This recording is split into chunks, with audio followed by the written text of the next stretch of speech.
क्या आप सोच सकते हैं कि मूर्खता भी कभी कभी जीवन का सबसे बड़ा सबक बन सकती है? क्या मूर्खता से इंसान को आत्मज्ञान मिल सकता है? आज मैं आपको 5 ऐसे मूर्ख भाइयों की कहानी सुनाने जा रही हूँ। उनकी मूर्खता ने न सिर्फ उनके गांव को संकट में डाल दिया, बल्कि उन्हें खुद मौत के मुंह में पहुंचा दिया। लेकिन अंत में जो हुआ वह पूरी दुनिया के लिए एक सबक बन गया। प्यारे दोस्तों, इस कहानी में हास्य भी है, रोमांच भी है, धार्मिकता भी है और गहरा सस्पेंस भी। तो कहानी को अंत तक जरूर सुनिए, क्योंकि इसका अंत आपके सोचने का तरीका बदल सकता है। किसी गांव में 5 भाई रहते थे, रघु, माधव, रामलाल, किशन और मोहन। पांचों एक दूसरे से भी बड़े मूर्ख थे। गांव में उनकी मूर्खता इतनी प्रसिद्ध थी कि लोग दूर दूर से इन्हें देखने के लिए आते थे। रघु बहुत भोला था, लेकिन उससे भी ज्यादा मूर्ख। एक दिन उसने कुएं के पानी में चांद का प्रतिबिंब देखा और सोचा कि किसी ने चांद चुरा लिया है और कुएं में छिपा दिया है। वह दौड़कर अपने भाइयों को बुला लाया। देखो देखो, चांद यहाँ कुएं में गिर गया है। हमें इसे निकालना होगा, नहीं तो रात में अंधेरा हो जाएगा। पांचों भाइयों ने एक योजना बनाई। रघु ने माधव के कंधे पर चढ़कर रस्सी फेंकी। माधव ने रामलाल को पकड़ा। फिर किशन और सबसे नीचे मोहन लटक गया। जैसे ही मोहन ने पानी में हाथ डाला, सब एक एक करके गिर पड़े। गांव के लोग हंसते हंसते लोटपोट हो गए, लेकिन पांचों भाइयों को यकीन था कि वे देश के सबसे बड़े बुद्धिमान लोग हैं। एक दिन पांचों भाई जंगल में गए। उन्हें भूख लगी थी। एक मंदिर के बाहर जाकर बैठ गए। तभी एक संत बाहर आए। उन्होंने पांचों को देखा और बोले, बेटा, भगवान का नाम लो, तुम्हें प्रसाद मिलेगा। पांचों भाइयों ने सोचा, वाह, यह तो बहुत आसान तरीका है। रघु ने जोर से कहा, हे भगवान, हमें खाना दो। कोई खाना नहीं आया।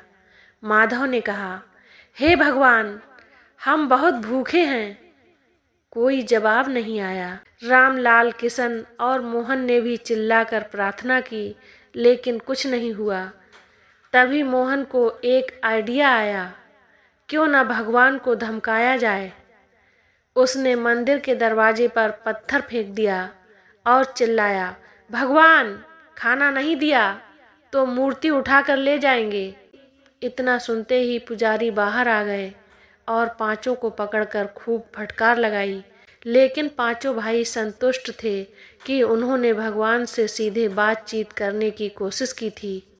तीसरा मूर्ख, तोता, जो भगवान बन गया। एक दिन पांचों भाइयों को लगा कि उन्हें एक गुरु बनाना चाहिए, लेकिन कोई भी समझदार गुरु उन्हें शिष्य बनाने को तैयार नहीं था।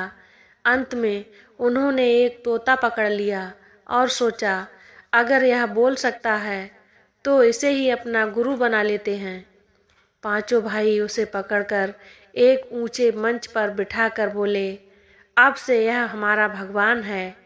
गांव वालों ने जब यह सुना तो वे ठहाके लगाकर हंस पड़े।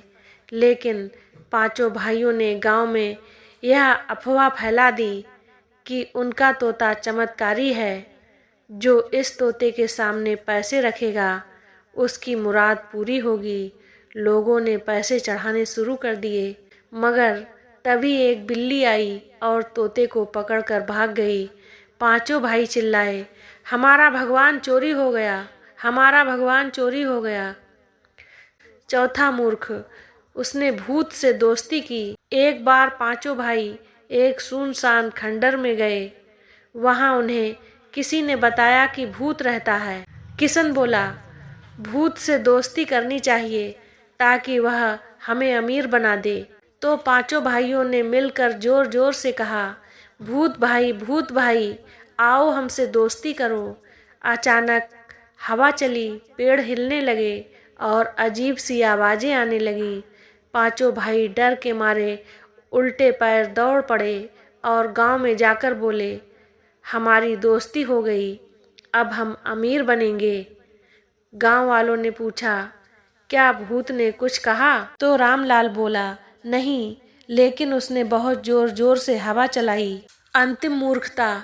जब गांव संकट में पड़ गया, एक दिन पांचों भाइयों ने सोचा कि वे राजा से मिलेंगे और अपने गांव के लिए इनाम मांगेंगे। वे दरबार में पहुंचे और बोले, महाराज, हमें इस गांव के सबसे बुद्धिमान आदमी मानकर इनाम दिया जाए।